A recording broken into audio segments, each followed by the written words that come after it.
walk 5 feet, have the same conversation again, or have a different one where it's like, what are you doing here? I rhyme, I'm an MC. Oh, word? Let me hear you spit something. Thank you for asking, right? I will now spit to you a rhyme that is so dope, might even throw Farrakhan's name in it, who knows? And at the end of it, you know, again, you will give me my props, and I will get to feel exceptional, in the literal sense of exceptional and exception. The rule being white supremacy and white privilege and the thinking behind it, and the exception being me traversing this black space. Now that's a limited and deeply problematic sphere to be in. Hopefully, you know, as time went on, I've been able to deepen my understanding. Macon, at 19, in the book, travels a road that is very narrow. His understanding of race, in some ways, is very deep, but it's very thin. Macon is the kind of kid who only really cares about being friends with the kind of black person who doesn't like white people. He wants to climb that mountain as many times as he can. So he's put himself in the position of being an arbiter of authentic blackness, authentic hip-hop participation, you know, this white kid from the suburbs.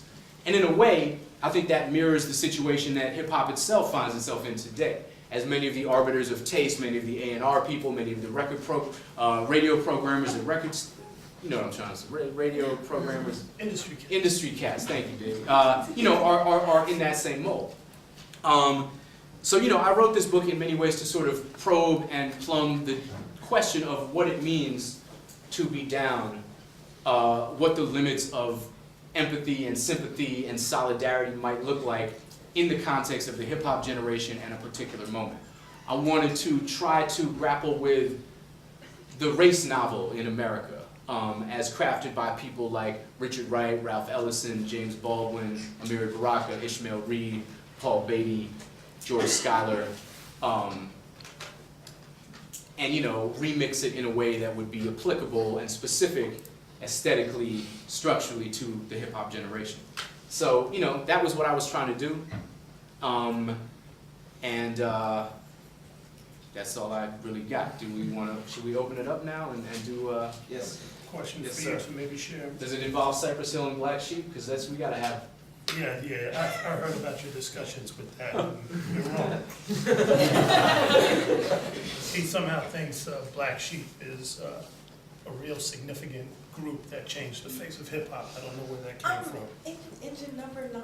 Yeah, that's the one song. This and that was a nursery school run that we did. Before they came along. We'll go 12 rounds on this later. But one of the things, and I've talked to you about this, but maybe you could share this with the class, is there was a period in hip hop at various points where, and we joked about this, where there was, with rappers, we call it white on white crime among the rappers. Third Base going up against the Beastie Boys, Sage Francis versus the other white rapper. And well, you know, there was Cage and Eminem, you know, there's all these different things. And there was a thing within the black community when you get into white spaces and even with women to a certain degree, you know, the HNIC syndrome, head Negro in charge. Do you see a parallel to that with whites, especially in the participatory part, where it's the HWIC, head white in charge? Yeah, I think that's a real astute point. And I think, yeah, that's something that I think, even before it manifested itself publicly in these few, you know, Third Base against the Beastie Boys, or Third Base beating down Vanilla Ice in their video, it was something that you saw on an organic local level at these parties, right? Because it was like, you know, don't let, you know, you show up and you're trying to be the exceptional cool white boy who is jumping the fence and being down. You don't want to see some other motherfucker in there doing the same thing, right? Because it's one of two things. Either he's cooler than you, or he's whack and he's going to pull down the general perception of white people in hip-hop. Right? So either one is not okay, you know?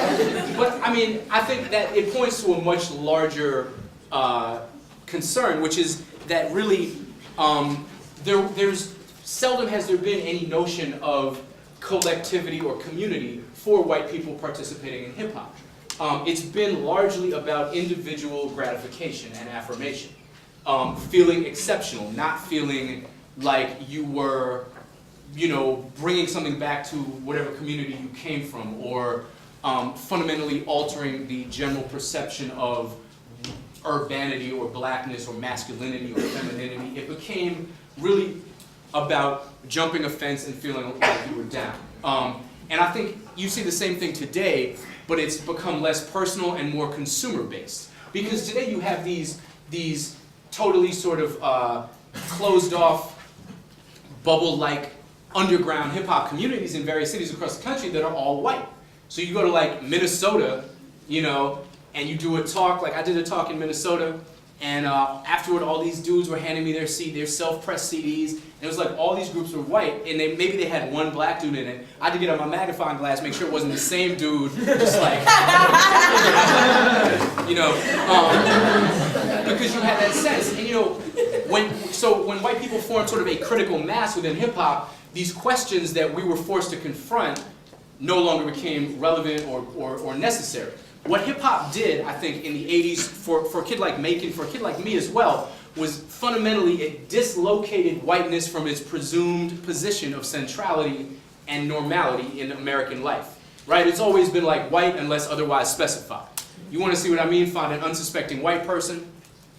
They're all over the place. And ask them to describe two people, right? A white person, black person.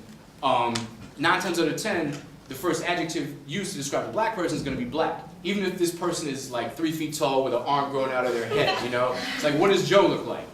Black guy, about yay high, you know? Right? Whereas, you know, very seldom does a white person think to use the adjective white to describe a white person because it's implied. It's like white unless otherwise specified. And I think hip-hop used to dislocate whiteness from that position because white people suddenly weren't in the majority. They weren't, it wasn't for them. It didn't appear to be for them. And now that's not the case anymore, so white kids have really kind of walked into hip-hop like it was their parents' living room, throwing their kicks up on the coffee table, gotten a little comfortable, started telling everybody else what's real and what's authentic and how many elements there are and shit like that, you know? Yeah, you know. Let me just do a follow-up to that, and we'll take the questions. And the teacher's gonna come. Yeah. The other teacher's gonna come. The thing about what you're saying with this community, and maybe this is a bit of a challenge, my experience had always been that there were 2 types of white people, if I could generalize. There were people that were like Macon or yourself who were participants, but there was always a business community that existed. You know, the Tom Silvermans would talk to the Aaron Fuchs, who would talk to the Stu Fines, who would talk to the Barry Weisses, these are record label owners, who would talk to the Keith Naffleys, who would talk to the Michelles. And Thank you for throwing a non-Jewish person in there, Brian. but there was a community, and I know that those folks did meet, you know, and then there were kingmakers behind the scenes, like Jessica, the woman, was it Jessica that, you know, At Def Jam? no, there was a woman named Jessica that gave Funkmaster Flex his break. She was the one that promoted him. So there were these other people that were behind the scenes, and did you see yourself connected to that? Or was that a whole different ball of wax? And how do they fit in? Because in many ways, if you think about it, some of those people really pushed hip-hop to higher levels. Dante Ross, for example, at Elektra, was the one who signed Brand Nubians and a bunch of these other Afrocentric artists, whereas their black brethren wouldn't. Or Rick Rubin signed a Public Enemy where Russell Simmons wasn't trying to go in that direction. So how do we factor all those people, and even the Fever with Sal, Sal, one of the biggest hip-hop clubs was run by, you know, Big Sal, so. Yeah, I mean, I didn't have any, certainly I had no awareness of those people or any of the machinations of the industry when I was growing up. I mean, not until I was, you know, a lot of that stuff was deeply, deeply obscure, right? I mean, I think one thing that's hard for folks to understand today with technology and access being what it is how mysterious a lot of this music was when it was coming out, right? Like, I was in Boston, which is only a couple hundred miles from New York, right? Which is the mecca where everything's happening. There was still only a couple radio shows they were on at odd hours in the morning, and you didn't, the music wasn't being identified, so you would be searching in all kinds of nooks and crannies for information. You'd get a tape, open it up, read all the thank yous, and try to piece things together, piece relationships together. You're like, okay, KRS-One gives a shout out to Big Daddy Kane, but how, you know, Kane's down with the Juice Crew, and I know he has beef with, you know, you're like mapping it out on your wall. So I didn't have any awareness at the time of those things. I think you're right, there is also that strata. But, you know, certainly at the time, I had no conception of it even. You had your hand up. Yeah.